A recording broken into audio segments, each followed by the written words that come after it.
ఉదజని సూచిక 6 నుంచి 7.5 ఉన్న నేలలు సాగుకు అనుకూలమైనవి. కనకాంబరంలో హైబ్రిడ్ రకాలైన మధుమాడి, పళని రకాలను రైతులు సాగు చేస్తున్నారు. కనకాంబరాన్ని విత్తనం, కొమ్మ కత్తిరింపుల ద్వారా ప్రవర్ధనం చేసుకోవచ్చు. విత్తనాలు కోసిన కొద్ది రోజులకే మొలకెత్తే శక్తిని కోల్పోతాయి. కనుక నారు పోయడానికి అప్పుడే తీసిన విత్తనాన్ని ఉపయోగించుకోవాలి. ఎకరాకు 2 కిలోల విత్తనం సరిపోతుంది. నారుమడి కోసం పొలాన్ని 3 నుంచి 4 సార్లు బాగా దున్నాలి.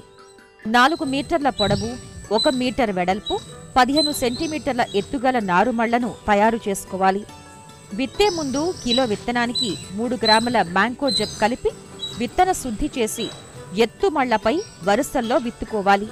దీనిపై వర్మీ కంపోస్ట్ పలుచగా చల్లి ఎండుగడ్డిని కప్పాలి. రోజ్ క్యాన్తో నీరు అందించాలి. విత్తనం మొలకెత్తాక ఎండు